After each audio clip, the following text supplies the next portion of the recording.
Dites bonjour à la nouvelle Toyota GR Yaris. Une voiture qui laisse battre nos cœurs sportifs, voiture sportive, circuit, violemment, et qui émet beaucoup d'adrénaline. Parce que une voiture comme ça a tellement manqué dans la gamme Toyota il y a longtemps. Mais finalement, elle est venue en Suisse. Mais un pas après l'autre. Commençons à l'extérieur ensemble parce que c'est typiquement une Yaris, ça c'est clair. Mais elle partage en détail seulement les phares en avant avec son frère plutôt, disons, normal. Le reste, elle est spécifiquement sportif. Soit le calandre en avant très large, tout les dimensions très larges et bas en avant, ainsi que à travers toute la voiture. Mais c'est pas seulement show, hein. Ça a toute une fonction spécifique. Une voiture très sportive, très capable avec 261 chevaux et 360 Nm du couple. Ça c'est immense parce que c'est que un moteur seulement 3 cylindres mais suralimenté avec un turbocompresseur. Ça c'est pas mal. Comme le calandre, il est assez grand, comme le refroidisseur. Même ici, les trous là ont une fonction, c'est pour la ventilation des freins. Ça fonctionne, c'est ouvert, c'est tout nickel. Ou ici, le petit aéron en bas, qui laisse couler l'air sous la voiture, qui contrôle le flux d'air, ainsi les petits canards à côté qui fait le management, qui gère l'aérodynamisme autour de la voiture, qui sont très intéressants, pas seulement au niveau optique, ça a toute une fonction. Si on parle d'à côté de la voiture, c'est hyper sportif, mais aussi là-bas, ils partagent les deux Yaris un point, ils sont empattement identiques. Mais le reste est un peu plus sportif, soit un niveau de toit rabaissé à 5 cm. Et si on parle du toit, c'est pas seulement noir. Pour être noir, ça a une fonction parce que c'est le charbon. En disant, c'est le charbon fibre avec un autocollant dessus pour protéger tout ça. C'est un charbon très spécial. C'est comme des cornflakes collés ensemble avec du polymère. Et l'autocollant, il a ses structures des fibres, comme d'habitude, on connaît, mais c'est seulement l'autocollant. Très présent, les roues. Là-bas, nous avons une grosse différence parce qu'on connaît deux différents niveaux d'équipement. Celui-ci, c'est avec le paquet sport, paquet circuit, avec les jolies jantes forgées, ultra légères en aluminium, avec un joli design comme étoile. Et derrière, il se cache les disques de frein immenses, 356 mm en diamètre, avec les freins à 4 potes en avant, 4 cylindres et 2 en arrière. En détail, les disques de frein ont 2 pièces, le centre, le chapeau est en aluminium, c'est moins lourd, le reste c'est acier normal. Et si on parle les roues et les freins, là-bas, ça cache la différence entre les paquets premium et les paquets circuit. Le paquet premium, ils connaissent un autre type de jante, ainsi aluminium mais plus lourd, et les freins que en noir. Là-bas, à un coup d'œil, on peut faire la différence entre les deux paquets. Aussi, la GR, elle vient seulement en 3 portes, parce que c'est plutôt un coupé sportif presque. C'est aussi moins lourd avec 3 portes, c'est clair. On gagne presque moins 25 kg du poids avec moins 2 portes. En détail, le capot, les portes et le haillon est ainsi en aluminium pour gagner la légèreté là. Et nous avons des portes très jolies, sans cadre. Ils sont coupés le cadre, aussi là-bas une question du poids.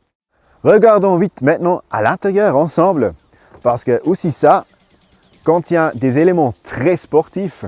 En premier coup d'œil, on aperçoit le volant sportif avec le logo GR Gazoo Racing. Au-dessous, nous avons la pédalerie de sport en aluminium, très jolie à voir et aussi très efficace avec beaucoup de grip pour pédaler. Après, comme une vraie voiture de sport, il faut la boîte manuelle avec 6 vitesses et juste là-bas, entre le volant et la boîte manuelle, nous avons le bouton poussoir pour les 3 différents modes de conduite concernant le 4x4. Et qu'est-ce qui ne doit pas manquer pour une voiture de sport? C'est le frein à main tout mécanique, old school, classique, pour quelques manœuvres, disons, au niveau du rallye. Et enfin, les sièges très sportifs, mais aussi très confortables, que vous connaissez déjà de la Corolla GRS. Voilà, finalement, à l'arrière, ici, c'est le moto ou le motif plus large, plus bas et plus malin. Très joli, très sportif même. Là-bas, on voit très bien le toit qui se rabaisse gentiment sur le aileron en arrière. Maintenant, imaginez-vous le aileron immense pour la voiture WRC qui est utilisé pour le rallye. Ici, ce n'est pas le cas. On a le petit aileron, mais c'est très bien pour contrôler le flux d'air. Oui, ça diminue un peu ici, la vitre arrière, mais ça, c'est pas grave. Comme le Yaris normal, il partage les mêmes structures avec les feux arrière. Le reste, un peu plus sportif, un peu plus différemment. Nous avons plus large ici, le pare-choc en arrière. Là-bas, dans le matériau, ils sont ainsi épargnés un tout petit peu du poids. Ils sont diminués. Les matériaux, 0,8 mm. La densité, là-bas, c'est déjà de nouveau. Épargner du poids pour une voiture sportive, c'est très bien. Aussi très sportif ici, les deux pots d'échappement. Très présent, mais il est faut aussi un petit diffuseur en bas qui souligne le côté sportif à l'arrière. Un autre petit détail qui je trouve très sympa, c'est caché dans le coffre. Je l'ouvre là. Là-bas, nous avons un coffre très large. J'ai même rabaissé les sièges du deuxième rangée pour vous montrer. Vous avez aussi de la place pour mettre 4 roues spéciales si vous allez sur le circuit en dimension de 235, 40, 18 pouces. Ils disent il y en a de la place pour 4 roues comme ça, pour changer. Un autre détail spécial qu'on ne connaît pas chez la Yaris normale, c'est caché au-dessous. Ici, nous avons la batterie démarrage 12 volts en bas, en arrière. Ça, c'est pour la répartition des poids.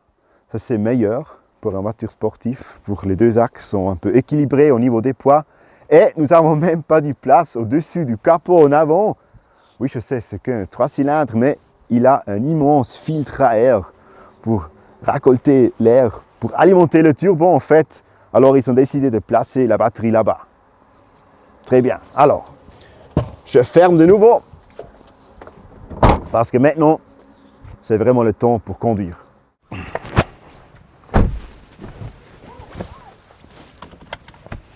Voilà. Maintenant, on va réveiller toutes les tables des chevaux là.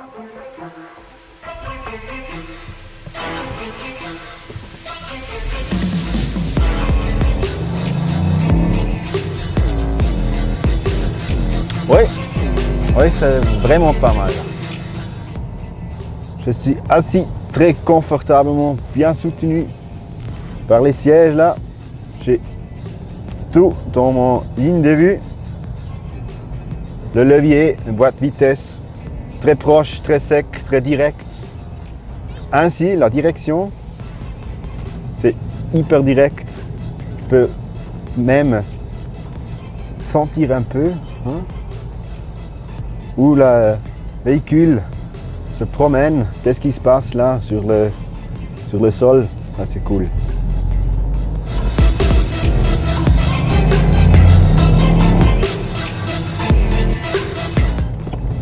Même le son, il est pas mal. Hein. C'est un peu comme un jet avion. Ça, je trouve bien. Là.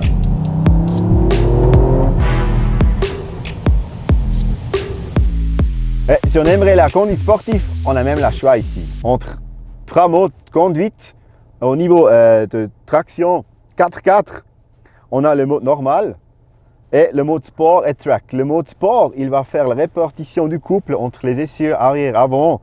Ça veut dire 70% du couple en arrière, 30% en avant. Au track, il fait l'équilibrage 50-50 les deux.